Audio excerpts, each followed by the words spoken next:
Hola, hola, muy buenas tardes. Sean todos bienvenidos a este primer podcast turístico y cultural de La Libertad. Muy buenas tardes con todos allí, a quienes se encuentran en casita, trabajando, nuestros oyentes vía Facebook. Un saludo para todos, a nuestra gente norteña también que nos está viendo el día de hoy. Bien, mi nombre, para los que aún no me conocen, es Alexandra. Y el día de hoy, junto a Jesús, los invitamos a descubrir el alma viva de nuestra región.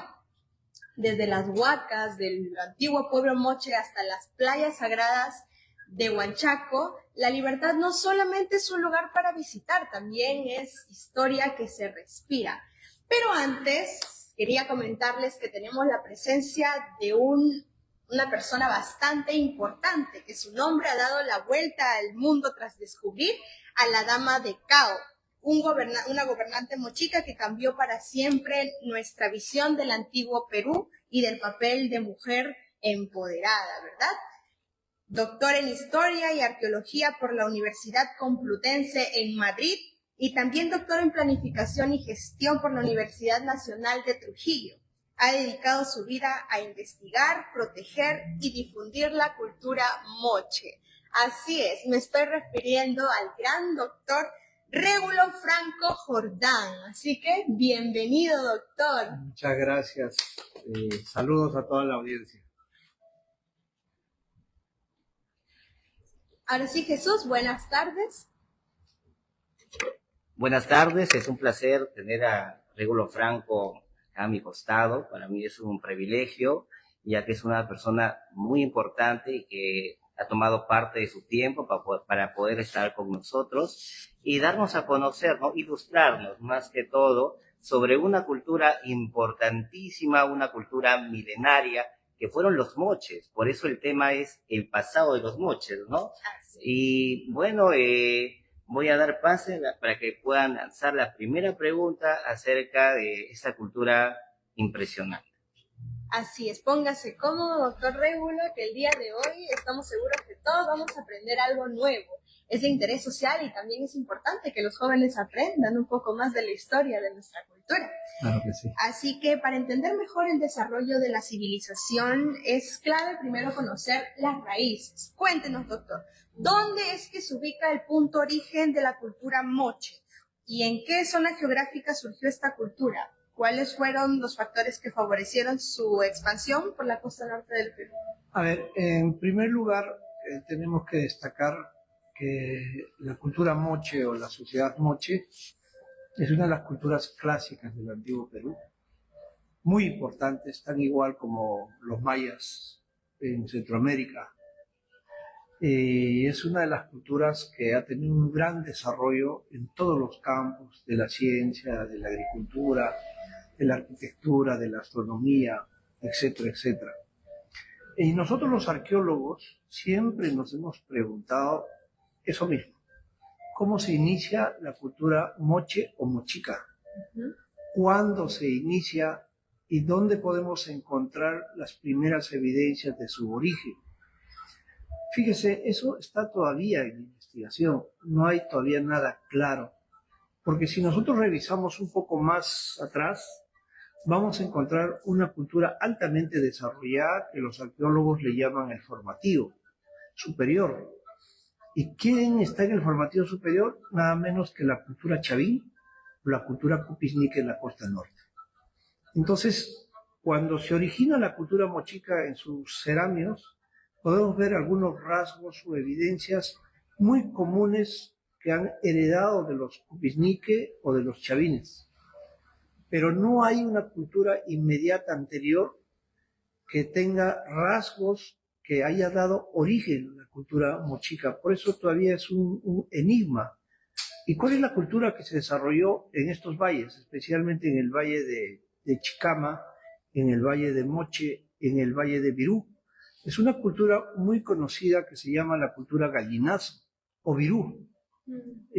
La cronología de esta cultura aproximadamente es de 200 antes de Cristo a 200 después de Cristo, alrededor de 4 siglos de existencia.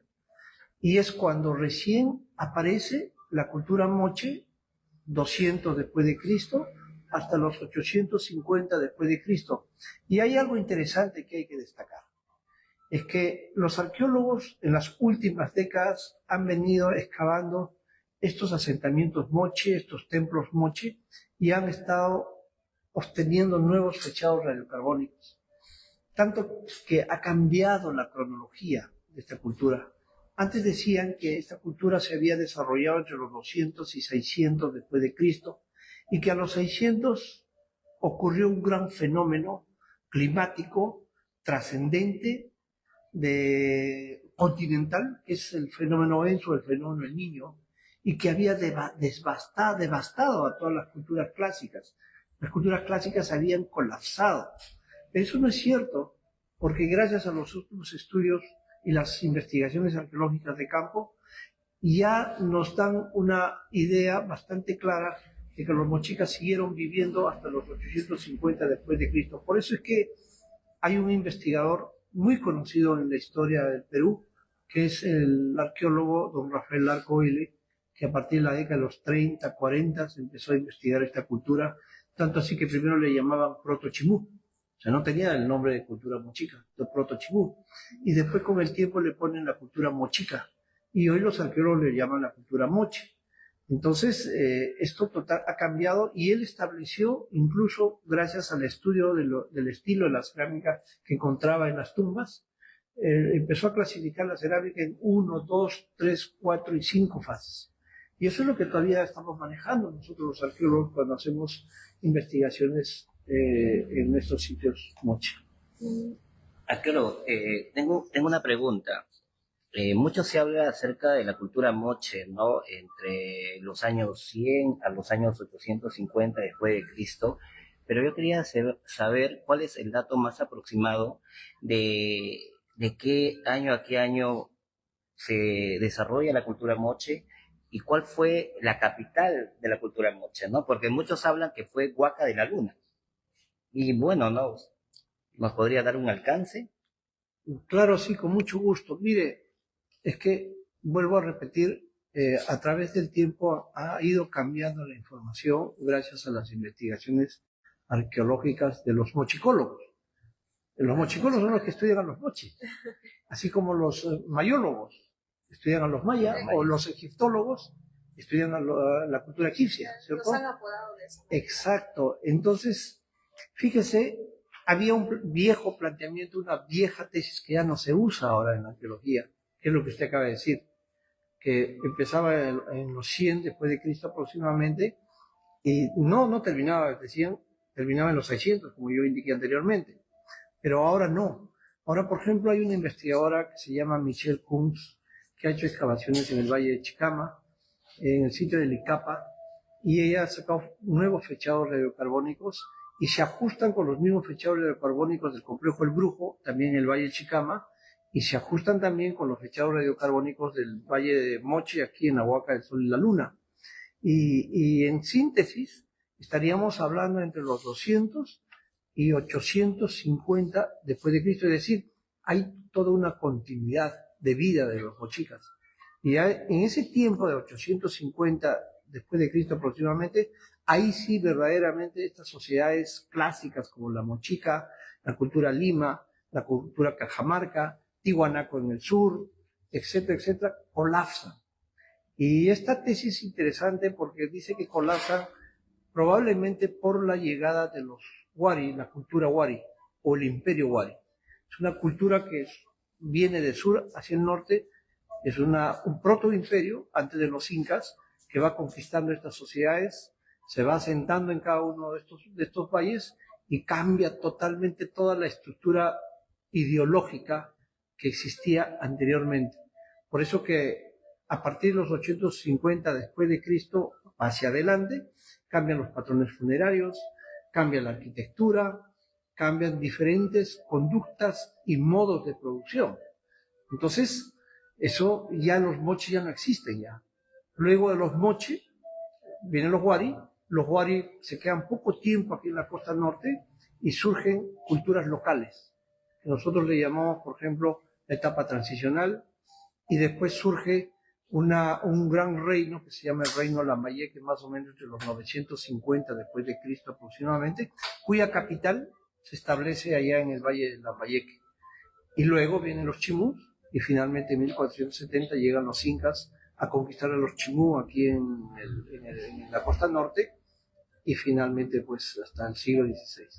Y ya que estamos en Trujillo, bueno, ¿cuál cree que sería la función que cumplía la Huaca del Sol y la Huaca de la Luna? Porque mucho se habla que era un lugar político-administrativo, que era un lugar religioso, que era residencia del gobernante, y que la parte que separa la Huaca del Sol y la Luna, que son 500 metros de separación, dicen que eran áreas urbanas, ¿no? Pero en algún momento, ¿no?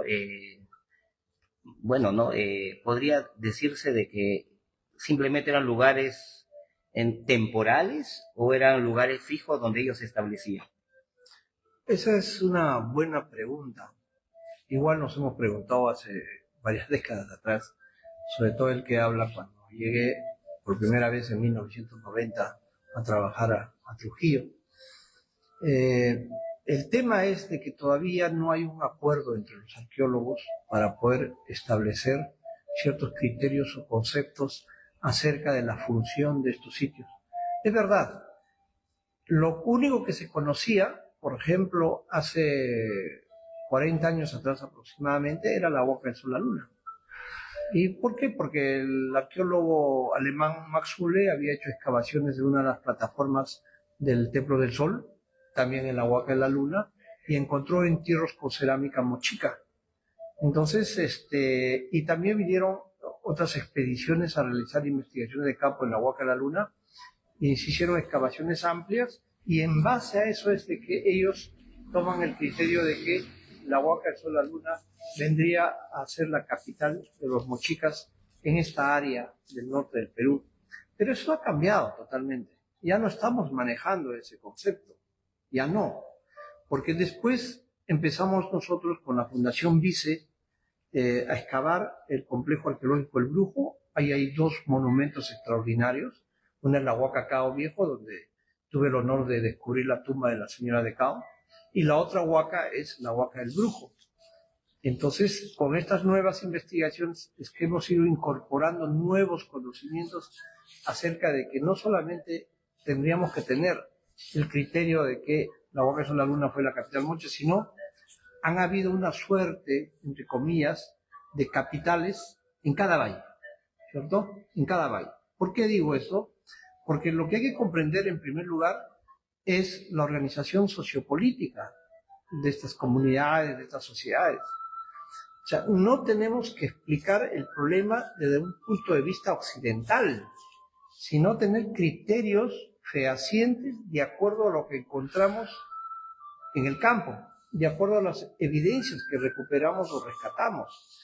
Por ejemplo, yo tengo una tesis que poco a poco se está comprobando a través del tiempo, en el sentido de que la Huaca del Sol, la Luna, al igual que el complejo arqueológico El Brujo, al igual que Zipán, al igual que Pampa Grande en el Valle de Lambayeque, y al igual que Pachacama, al igual quizás Caral hace 5.000 años, y otras sociedades, es que estos se están comportando como centros ceremoniales tal cual. ¿Qué significa eso? Centros ceremoniales donde la gente no está viviendo. O sea, no son ciudades-estado, no son centros urbanos, ¿cierto? Sino son sitios religiosos, sitios sagrados, sitios ceremoniales, donde va a recibir a muchos grupos o panacas o familias, autoridades de diferentes reinos o señoríos que viven en los distintos valles de la costa norte. Por ejemplo, si hablamos del caso de la Huaca del Sol, la Luna, que estamos aquí en Trujillo, digamos, los reinos y señoríos que están establecidos tanto en la margen izquierda o derecha del río Moche, estos señores principales, las panacas, van a peregrinar a estos centros ceremoniales. ¿Para qué?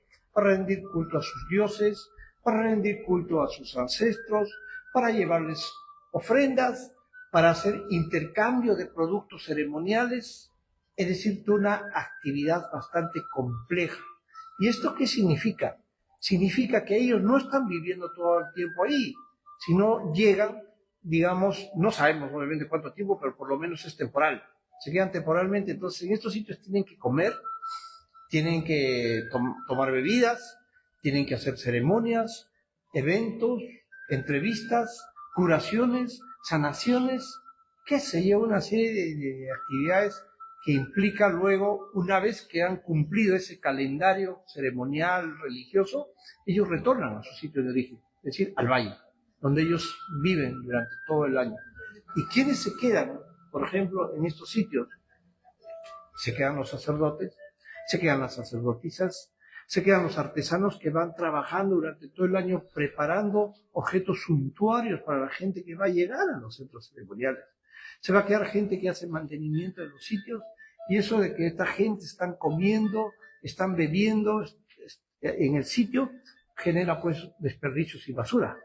Así es. Y también el hecho del peregrinaje de estos grandes grupos a estos centros genera mucha basura, y por eso cuando los arqueólogos encuentran acumulaciones de basura debajo de los pisos, ¿cierto? O en los rellenos, eso es realmente producto del consumo de estos grupos que han estado temporalmente ahí, y eso no significa que ellos han vivido permanentemente en el sitio.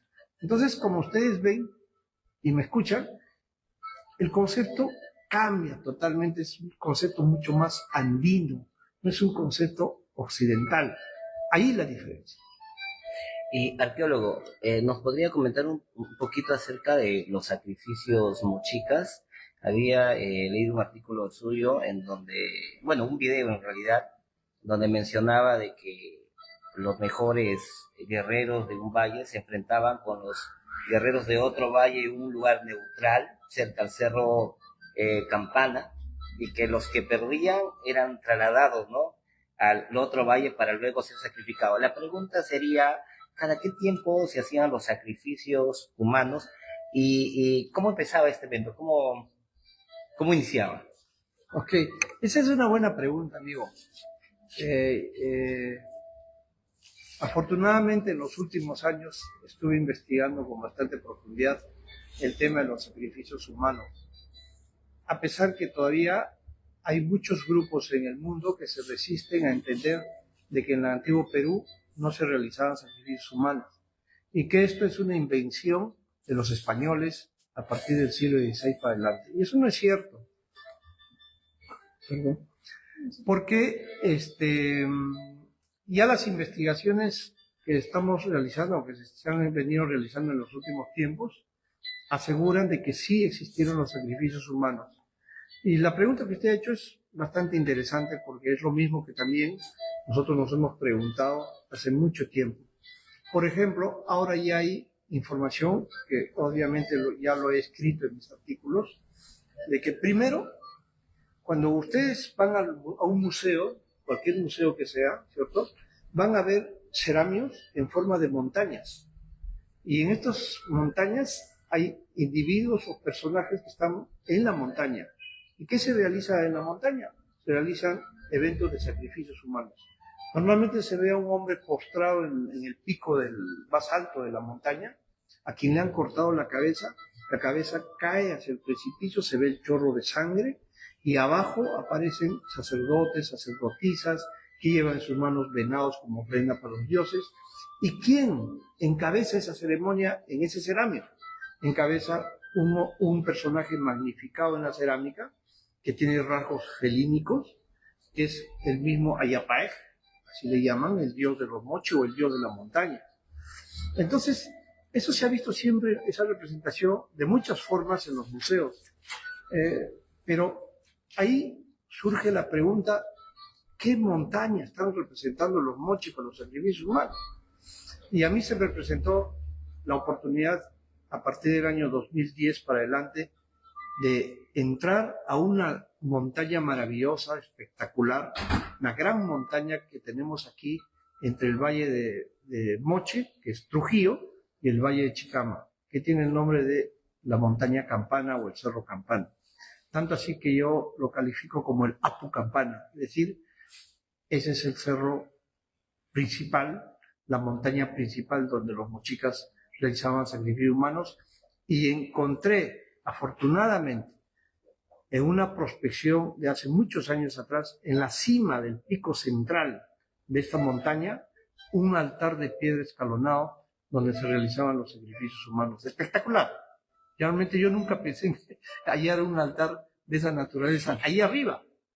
Y después hice una prospección en toda la montaña, que se encuentran fragmentos de cerámica, rocas talladas, es decir, una serie de elementos arqueológicos que aseguran que esta es verdaderamente la montaña que fue graficada, que fue hecha en la cerámica que existen actualmente en los museos. Y entonces de ahí surge otra pregunta. Si esta es la montaña de los sacrificios humanos, y es lo que usted me acaba de preguntar, ¿qué cosa se realizaba al pie de estas montañas? Entonces ahí vamos a explicar un poco de las batallas rituales. También es común encontrar en la cerámica mochica diseños, temas o escenas de combates rituales. Son guerreros mochicas que se están enfrentando con porras. Algunos le están dando la porra en la cabeza, a otros les sacan sangre por la nariz, a otros les agarran por los cabellos, ¿cierto? Es un enfrentamiento cuerpo a cuerpo. Claro, los diseños son cortos, es una especie de narrativa de algo mucho más complejo que sucedió hace cientos de años aquí en la costa norte. Entonces, yo he identificado el sitio, o sea, el terreno, el lugar donde se enfrentaban estos guerreros. Y estos guerreros se enfrentaban precisamente al pie del Apu Campana, hacia el lado de la costa, hacia el lado del mar. Y ahí, lado oeste, y ahí encontramos efectivamente muchos muros, cuartos, recintos, patios totalmente enterrados por la arena que faltan excavar. Entonces, si uno mira la iconografía moche, es decir, los dibujos, ahí vamos a ver que efectivamente los guerreros se están enfrentando encima de mantos de arena, con cactus del desierto. Y esa es la geografía exacta que tenemos al pie del Apu Campana. Y la otra pregunta es, ¿quiénes se enfrentaban? Y también creo que estoy dando en el clavo con eso. ¿Por qué? Porque si uno visita el complejo El Brujo en este momento, uno va a ir a ver a la Ciudad obviamente, pero cuando uno entra a ver la fachada principal de lo que fue el templo moche, es una fachada espectacular. Ahí vamos a ver hombres desnudos con la soga al cuello, tamaño natural en alto relieve, ¿cierto? Vamos a ver escenas de combate y vamos a ver una serie de elementos. Y los guerreros vencedores que están tras la procesión de los prisioneros desnudos con la soga al cuello, que van a ser llevados al sacrificio, tienen en la mano, por ejemplo, un escudo de forma cuadrada. Los de allá, los del Brujo. Y si uno ahora visita la Huaca de la Luna y ve la misma escena en los muros, que es lo mismo, circulares creo que son. Los guerreros vencedores tienen en la mano escudo circular. Y cuando uno mira la iconografía o los diseños de la cerámica mochica, efectivamente uno observa que un guerrero tiene un escudo circular y el otro guerrero tiene un escudo cuadrado. Entonces, el enfrentamiento es entre los dos bandos de este valle, del valle de Moche, hoy Trujillo, con los del valle de Chicama más al norte, ¿cierto? O sea, con los del Brujo. Ahora, yo siempre he dicho, claro, uno puede graficar en la cerámica solamente un fragmento de todo ese ritual, de esas batallas rituales, pero no puedes graficar todo. Pero seguramente en este combate hay toda una organización muy bien preparada, cada grupo tenía su gente, estaba acompañado de toda la comunidad, ¿cierto? Con música, cantos, qué sé yo, y ahí se enfrentaba. Ahora, lo terrible, así digo lo terrible, es que el vencido es despojado de sus uniformes, lo desnudan, le ponen la soga al cuello y golpeado ya con la sangre en la nariz, etcétera, etcétera, y con heridas en el cuerpo, son conducidos en procesión hacia el templo principal. Si los de Chicama ganaban, estos hombres vencidos eran llevados al complejo El Brujo, al templo Moche. Y si era al revés, estos eran traídos a la Huaca de la Luna, donde llegaban. Entonces, incluso hay todo, tengo ya toda una narración, una narrativa, gracias al estudio de la iconografía, y gracias a los estudios que han hecho también mis colegas de la Huaca de la Luna, que estos hombres desnudos ingresaban por una puerta lateral de la plaza ceremonial, a la plaza pública, una gran plaza de forma rectangular, casi como para poder, el lado oeste, sí. en el lado noreste del templo, en el lado noreste, hay una gran plaza con una capacidad por lo menos para 500 personas, es bastante grande.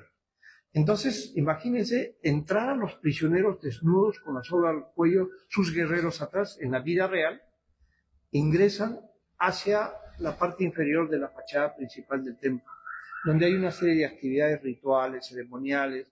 Hay un sacerdote que posiblemente los recibe, les da indicaciones, les explica lo que significa el calendario mítico ceremonial, que es el recinto esquinero donde están los temas complejos, los preparan y a la vez parece ser que les dan una toma de algún psicotrópico, de algún psicoactivo, para que ellos puedan soportar ese trance.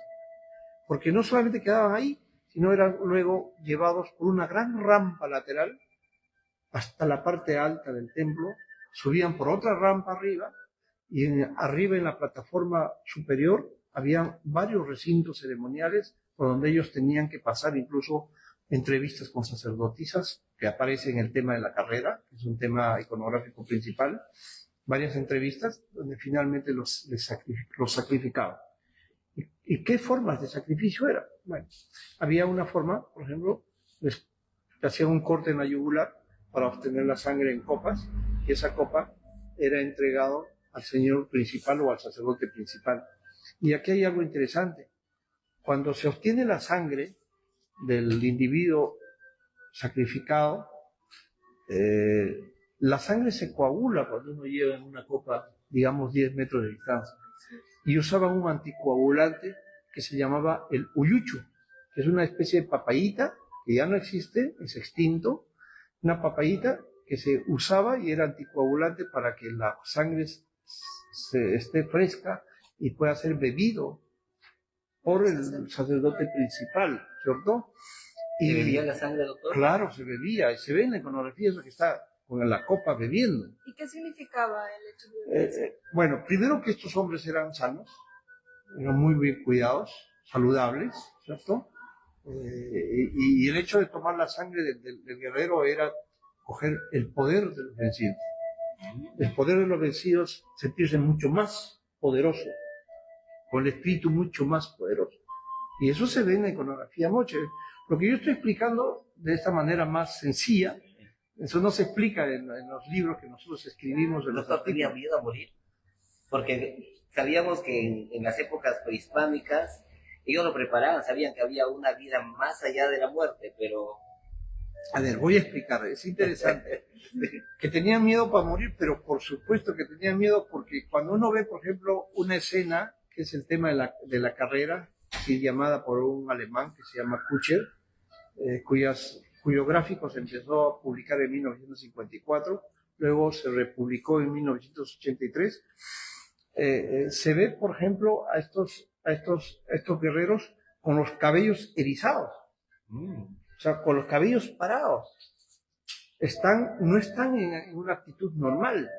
Por eso digo, probablemente les han dado alguna sustancia psicotrópica, no alucinógena, psicotrópica o un psicoactivo que podría ser hipotéticamente el San Pedro, el cactus de San Pedro, que es una medicina, no es una droga, nunca fue una droga, fue una medicina, y entonces esto los ha activado para poder soportar y aguantar todo el trance que van a pasar hasta ser finalmente sacrificados.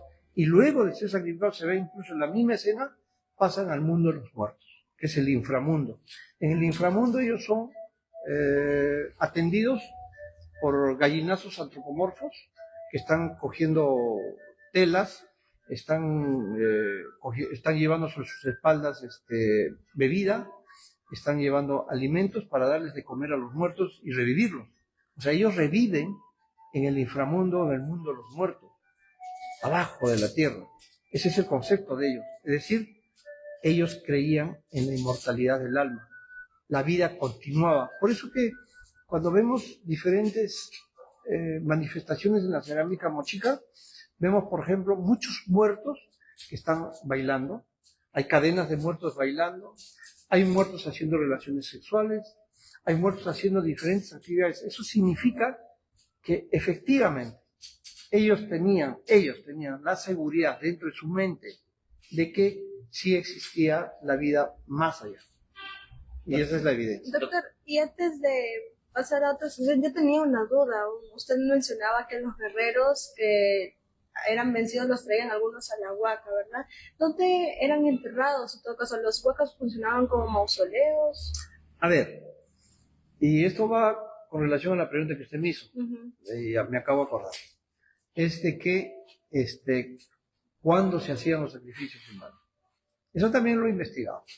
Entonces he estado revisando la iconografía mochica y resulta que cuando estos hombres vencidos, prisioneros, son llevados hacia los templos y están caminando por el desierto, aparecen moscas en el desierto. También el tema de la carrera, por ejemplo, tenemos de que cuando presentan esa escena, ponen ellos el dibujante pone como gotas de agua. Uno. Dos, cuando mis colegas de la Huaca del Sol la Luna, el doctor Santiago Uceda, Ricardo Morales, Moisés Tufinio y todo el equipo de la Huaca de la Luna, encuentran que todos los restos sacrificados que estaban en una de las plazas del Templo de la Luna, o de la Huaca de la Luna, todos los restos, los esqueletos, estaban encima de una capa de sedimento. ¿Qué significa? Que primero este sitio fue impactado por un fenómeno del Niño, lluvias intensas, ¿cierto? Y yo he explicado que es un fenómeno intercontinental, muy fuerte, devastador, ¿cierto?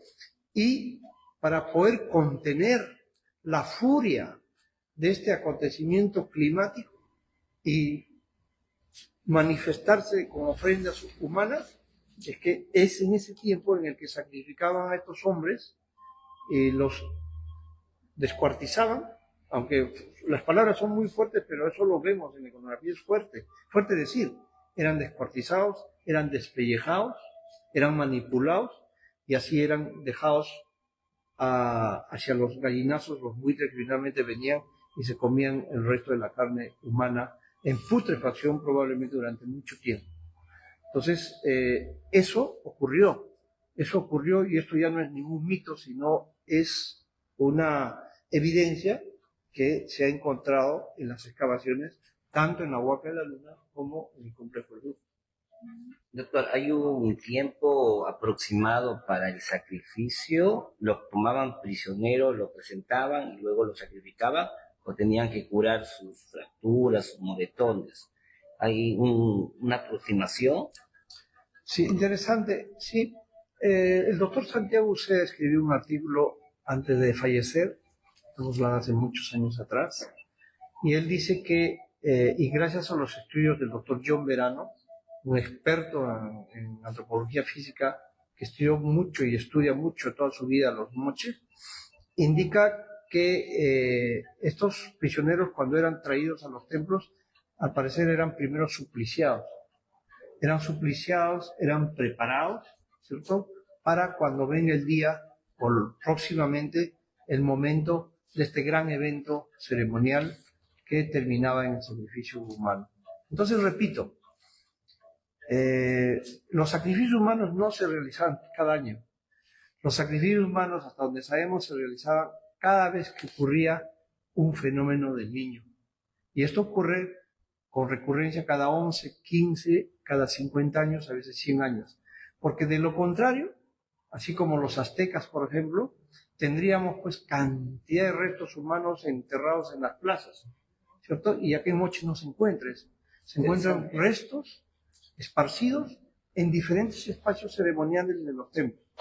Entonces, eso justifica una vez más que esos sacrificios se realizaban exclusivamente durante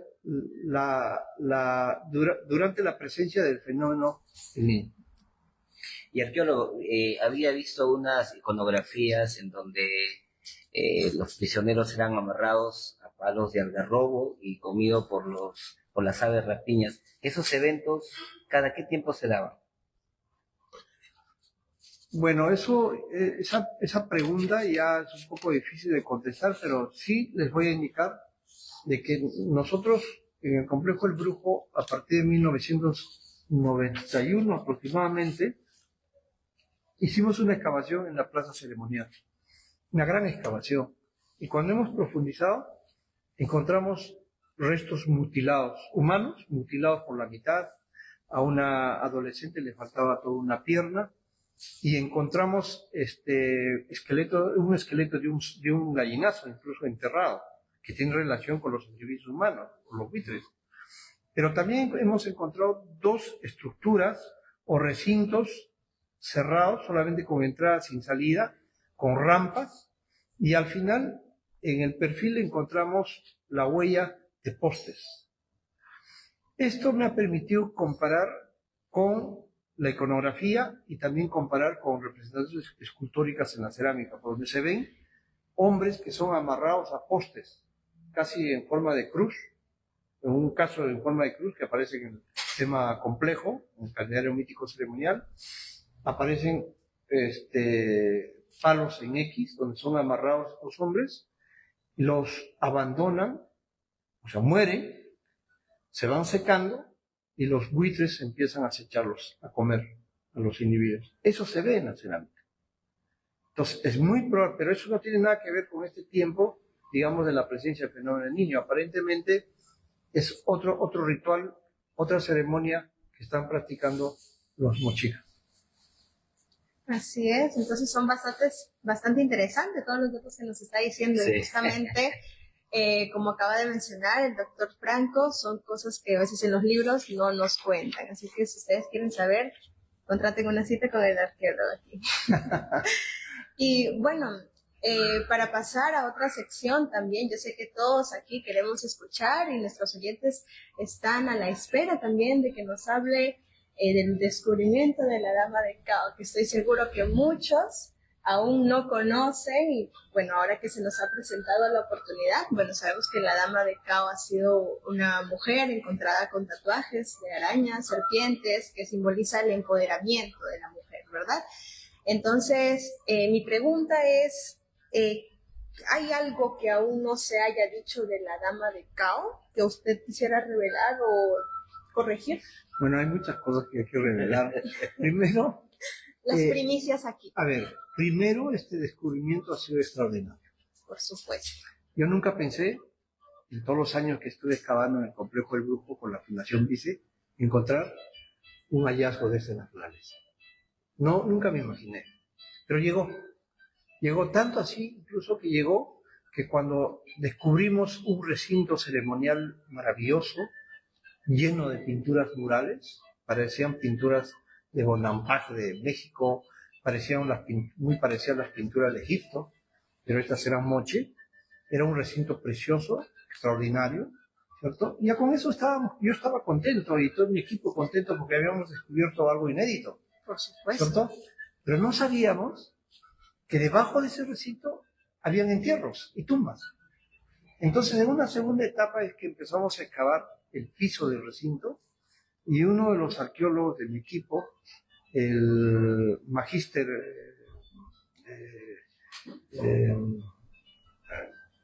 me he olvidado, disculpen el nombre, que es un funcionario del Ministerio de Cultura acá en la Libertad, encontró una vasija de cerámica enterrada en el piso. Hasta ahí no había nada, solamente una vasija, y que yo le dije, Juan Vilela, el arqueólogo Juan Vilela, le dije a Juan Vilela, Juan, no saques esa vasija de cerámica, porque primero, que los mochicas seguramente lo han puesto y han echado alguna bebida, algún líquido especial, como parte de una ofrenda a sus dioses que están pintados en los murales. No lo saquemos. Pero algo ocurrió, algo misterioso ocurrió al día siguiente. Resulta que se cayó un pedazo de tierra al costado de la vasija de cerámica y que descubrió una parte del cuello de la vasija de cerámica. Y la vasija de cerámica estaba rota. Entonces, cuando él me dice que la vasija se ve y está rota, bueno, le dije, hay que sacarlo para restaurarla y la volvemos a poner. Entonces, cuando sacamos la vasija de cerámica, ahí cambió toda la historia. Era un precedente, seguro.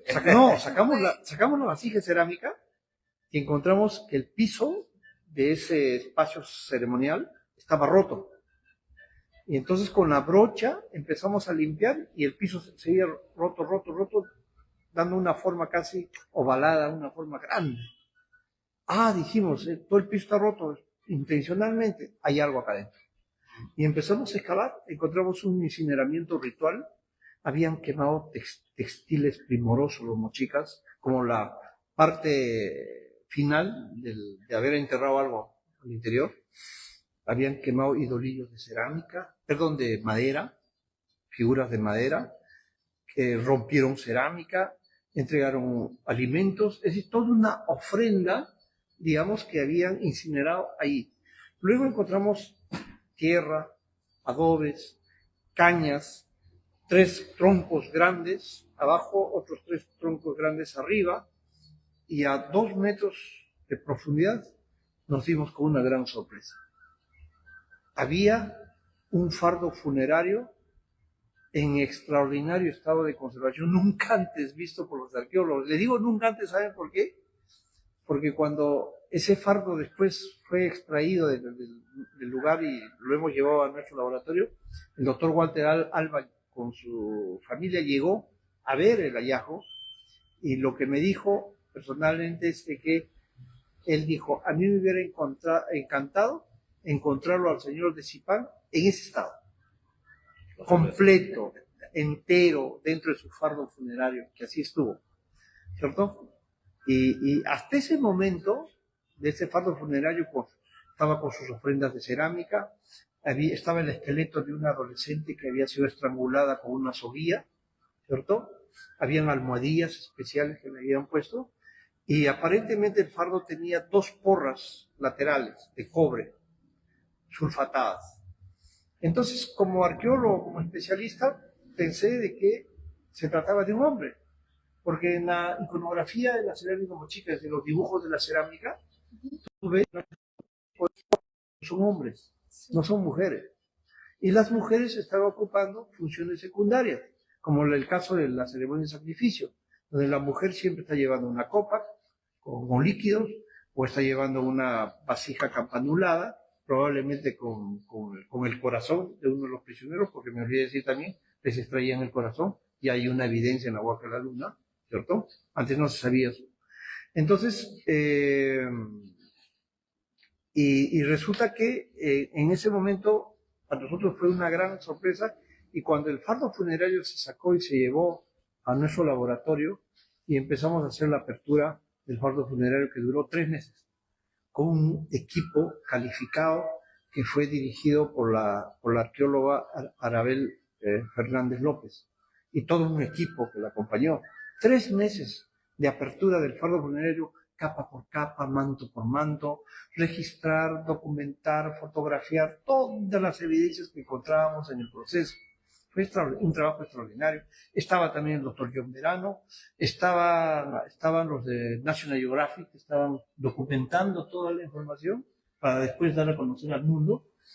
Y cuando cambia la historia, es cuando finalmente, en los 3 meses, llegamos ya al cuerpo del individuo que estaba dentro del fardo funerario, dentro del paquete. Doctor, ¿y qué sintió en ese primer momento, en ese instante íntimo como arqueólogo y pasado en este caso? A ver, bueno, siempre me pregunta qué sentí.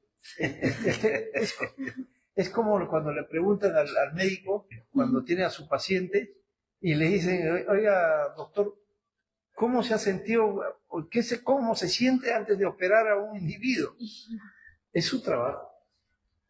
O sea, no es que seamos fríos, pero nosotros los arqueólogos estamos acostumbrados a trabajar con cuerpos humanos antiguos, ¿cierto? Nosotros les hacemos hablar a los muertos, investigando las evidencias. Claro, no te voy a mentir, fue emocionante. Ese momento fue emocionante para mí, para todos. ¿Por qué? No, ¿por qué? Porque cuando ya el cuerpo estaba extendido, desnudo, ¿cierto? Estaba con nosotros el doctor John Verano, de la Universidad de Tulane, el especialista, el experto, quien nos iba a decir si era hombre o mujer. Y entonces ya se imaginan ustedes, todos a la expectativa, mirándolo a él, y él nos dijo, empezó a hacer unos estudios con su lupa y observaciones, dijo, es una mujer.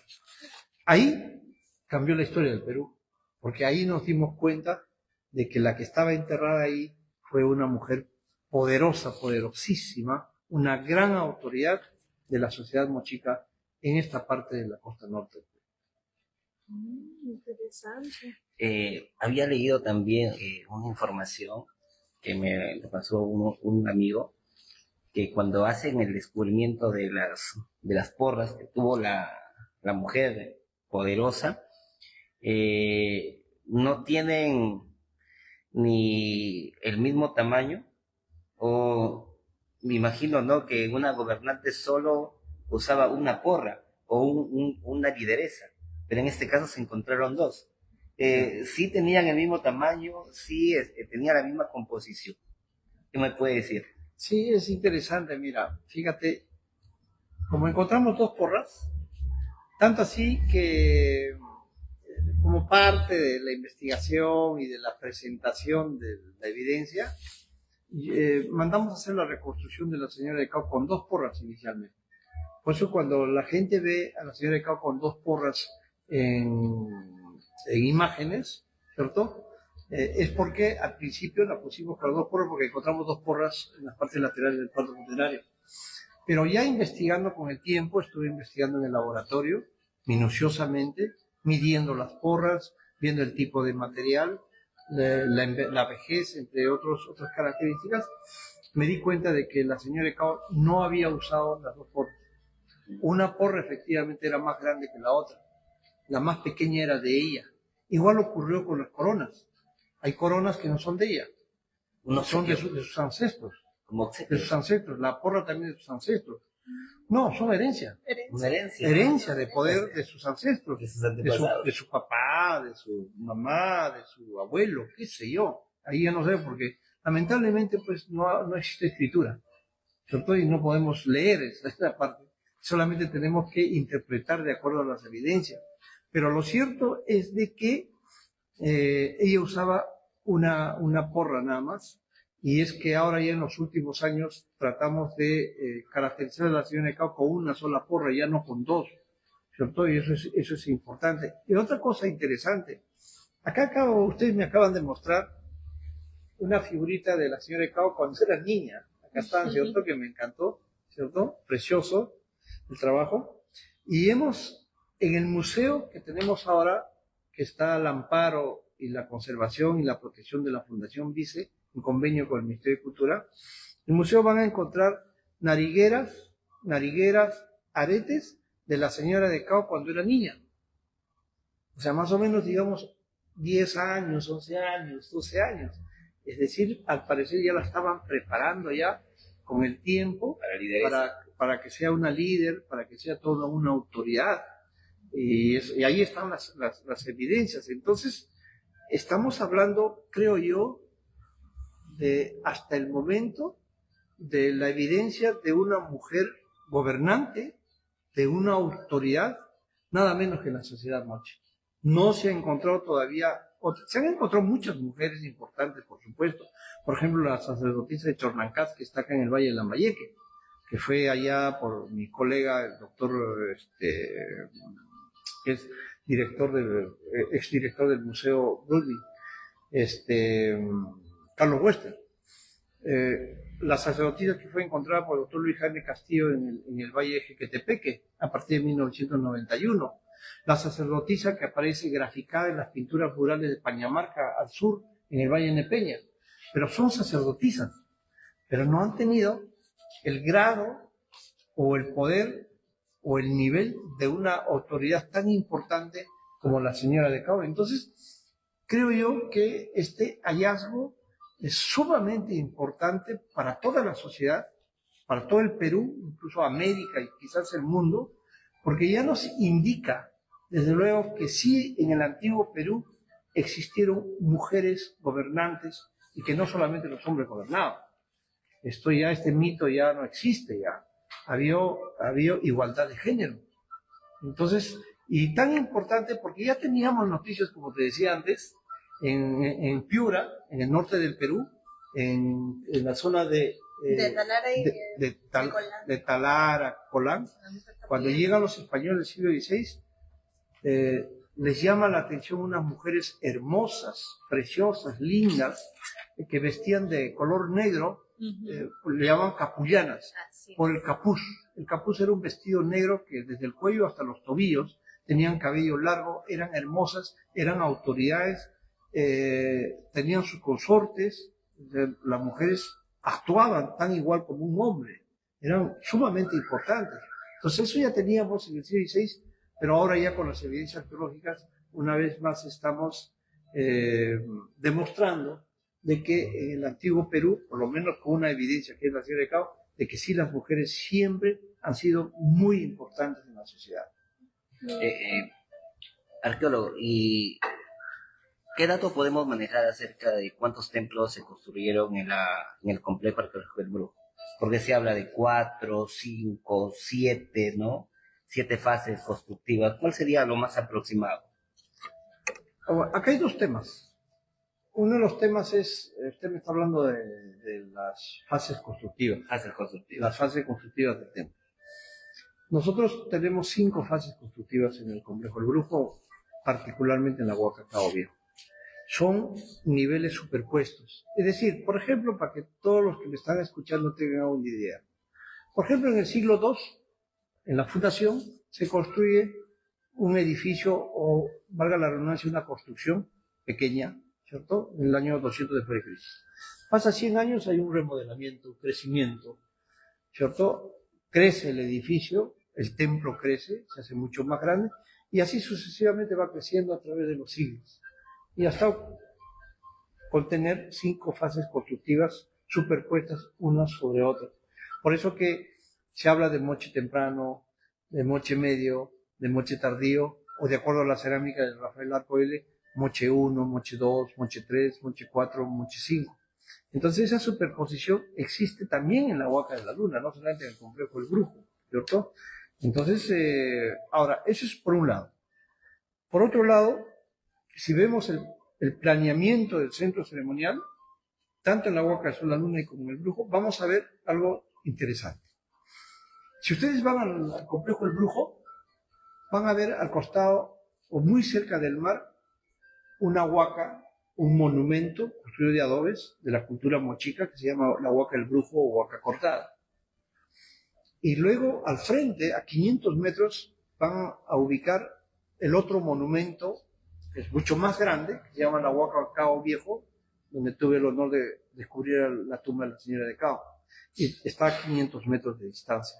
Y luego aparecen montículos pequeños, secundarios, distribuidos en todo el conjunto arqueológico. Si ustedes vienen acá a la Huaca de la Luna, van a encontrar lo mismo. El Templo del Sol, que está asociado a un recurso hídrico, que era el río Moche, ¿cierto?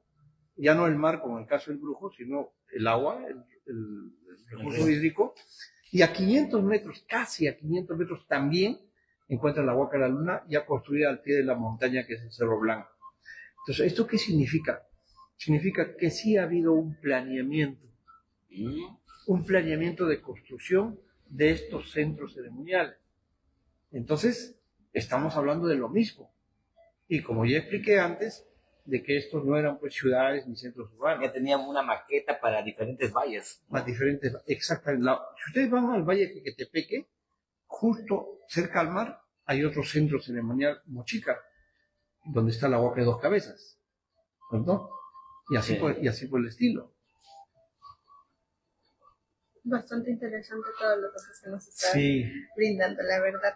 Cuénteme, y una pregunta un poco más allá. ¿Ve rastros de pensamientos o de costumbres mochicas que todavía pueda encontrar en la costa norte? No, ya no hay. Bueno, para empezar, lamentablemente la lengua mochica ya desapareció de extinta. Había 2 lenguas, de acuerdo a los cronistas.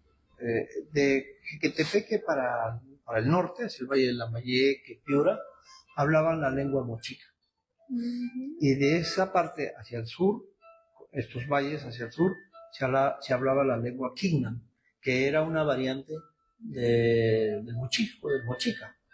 Por eso que también investigó el tema de los patrones constructivos y los modelos de construcción de los templos, tanto del norte como del sur. O sea, hay otro planeamiento. Si ustedes ven los templos de acá del sur, va a ser diferente porque aquí ya son plataformas elevadas, con frentes escalonados, también con rampas, sobre todo, y con una gran fachada principal extraordinaria, porque ahora tenemos una huaca en la luna. Entonces, estamos hablando de diferencias. Entonces, ahora, cuando usted me dice si hay un no existe, lo único que existe algo extraordinario es lo siguiente, y le va a llamar la atención, que les voy a decir. ¿Qué es? Si ustedes, bueno, acá estamos ahorita en el Valle de Mochi, o cerca de la Campiña de Mochi, o el pueblo de Mochi, van a ver rostros mochicas tan iguales como los rostros o los guapos retratos que aparecen en los museos. Y si ustedes viajan un poco más al norte, se van hacia Chiclayo o Lambayeque, es extraordinario. Ustedes están caminando por las calles y están frente a los mochicas. Mujeres, hombres, ancianos, niños. Ustedes ven el rostro y el color de la piel son los mismos. El ADN de los mochicas ahí eso es extraordinario, y siempre lo digo en mis conferencias cuando visito diferentes partes del mundo o diferentes partes de Perú. Le llamo la atención de que la única raza que persiste y está con nosotros tan viva es la raza mochi. Sí. Y si los moches nos dejaron una frase para el futuro, ¿qué sería? La frase, si nos dejaron una frase es que cuidemos nuestro medio ambiente, cuidemos nuestra diversidad, seamos más conscientes de cuidar nuestro planeta, nuestros sitios como ellos lo hicieron, vivieron en armonía, vivieron esa situación, oportunidad, no tuvieron los grandes problemas que tenemos hoy día, lamentablemente. Era una sociedad muy sana, muy conservadora. Se ha perdido por completo. Totalmente. Estamos en otro mundo y ahora que tenemos la tecnología, tenemos la globalización, entre otros aspectos, hemos cambiado rotundamente. Por eso es que necesitamos nosotros en un momento una oportunidad también, como no sé si sabes, estoy como precandidato al Senado de la República para las próximas elecciones por el Partido Progresemos del Perrito. El perrito va a ser nuestro símbolo. Somos un partido animalista, ambientalista y queremos cambiar el sistema. Ya estamos hartos de todos los problemas, estamos hartos de malas políticas culturales, ¿cierto? Y por eso es que estoy entrando a batallar un poquito y entrar en la política para poder trabajar por la sociedad, por la comunidad. Algunas palabras que diría a todos nuestros oyentes acerca de nuestra cultura milenaria y qué proyectos se vienen por parte de ustedes. Sobre todo los jóvenes también que están escuchando y que están bastante interesados en la biología. Sí, claro. Miren, jóvenes, acá es simple la situación. Aprovechen ustedes, el Ministerio de Cultura abre todos los museos y los sitios arqueológicos gratis el primer domingo de cada mes. Como el día de Eco.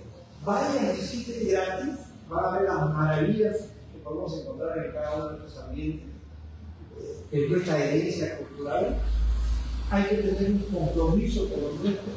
Tenemos que fortalecer nuestra identidad. No les quiero decir que dejen pues, la música tal o tal, pues lo pueden seguir, pero aprovechen también esta oportunidad de tener mayor conocimiento, el poder hacer con las cosas nuestras propias, es la herencia de nuestros abuelos, de nuestras abuelas. Ese sería el mensaje. Por ti, prepárese, lea siempre, por favor. Y una pregunta que pasa la próxima presentación: ¿cómo a usted le gustaría que lo recuerden? Como parte de la historia, como el hombre que vivió distinto también del pasado, hablando. Bueno, yo pienso que todo profesional que hace bien las cosas piensa en lo mejor. Claro. Yo quiero terminar bien. ¿Qué planes tengo? Me preguntabas. ¿Qué proyectos se vienen? Los proyectos, Bueno, ahorita estoy detrás de un sitio arqueológico extraordinario que está cerca del Buco, aquí en Trujillo, está a 50 minutos al norte de lo que es Trujillo, que es Mocoyope. Mocoyope tiene pirámides, tiene una ocupación bastante importante, desde Cupistiche hasta Lambayeque. Hay mucho por descubrir. Yo hice trabajos en 2014 con dos pinturas rurales de guerreros, algunos entierros, elementos muy importantes que se han publicado en su oportunidad. Estoy detrás de una propuesta, de un proyecto para que alguna institución, alguna fundación pueda apoyarme e iniciar mis excavaciones dentro de poco. Hay muchas cosas que están detectadas, que se van a descubrir en sitio. Y creo yo, investigando, conservando, protegiendo Mocoyope y después poniéndolo en valor y al servicio del turismo, va a ser un sitio extraordinario dentro de la Punta Macha. Eso es un reto, y lo otro es que ahora me estoy dedicando a escribir bastante. ¿Y es un libro que se viene? Sí, hay un libro que estoy preparando, pero una de las cosas interesantes que yo estoy haciendo es que estoy escribiendo también a los académicos, a mis colegas, que es necesario, importante, por tanto científicos, pero también es necesario escribir para la comunidad, para la sociedad, para la gente en general. Y yo hace muchos años escribo guías bilingües, por ejemplo, y ahora estoy escribiendo sobre Machu Picchu, porque el año pasado estuve como director de Machu Picchu durante 7 meses. Entonces estoy escribiendo una guía bilingüe de Machu Picchu con datos, con evidencias que se ajustan a la realidad, para no trazar especulaciones insulsas. Mucha gente habla de todo de Machu Picchu, pero no habla sobre lo que realmente fue Machu Picchu y qué evidencias se encontraron a través del tiempo. Entonces, tengo varios proyectos y si me quieren recordar en el futuro, obviamente van a recordar gracias a mis libros publicados, no son como mis hijas. Esa es la herencia que yo voy a dejar a la sociedad, conocimiento en los libros. Muchas gracias por su tiempo, por sus recuerdos, por compartirnos un poco ese corazón de la historia, ¿verdad? A veces pensamos que el pasado está lejos, pero alguien como usted que lo habla y lo comenta con tanta pasión lo hace parte de nuestro presente. Así que muchas gracias por este espacio, por este conversatorio, ha sido bastante ameno. Estoy segura que también los hemos ido con bastante conocimiento, producción también ha estado bastante atentos allí y sobre todo nuestros oyentes. Bueno, yo de verdad quiero agradecerles por esta oportunidad que me dan y confieso que es la primera vez que hablo de esta manera. Normalmente cuando me entrevistan hablo con temas muy generales y académicos, pero por lo menos creo que he tratado de ser un poco sencillo para que ustedes me vean en sus casas y entiendan más o menos todo lo que nosotros arqueólogos estamos haciendo. Hoy día nos ha estado el doctor Gregorio Franco, nos ha dado datos importantísimos, valiosos. En el mundo turístico pueden estar las agencias de viajes, los guías oficiales de turismo y todas las personas involucradas en lo que corresponde, ¿no? Mejorar nuestro conocimiento y sobre todo ganar ese espacio de la identidad, ¿no? Identidad por nuestra cultura prehispánica, como fueron los mochicos. Pues sabemos de que estaríamos mucho tiempo y es lo que nunca acabaríamos. Muchas gracias, doctor, por estar acá.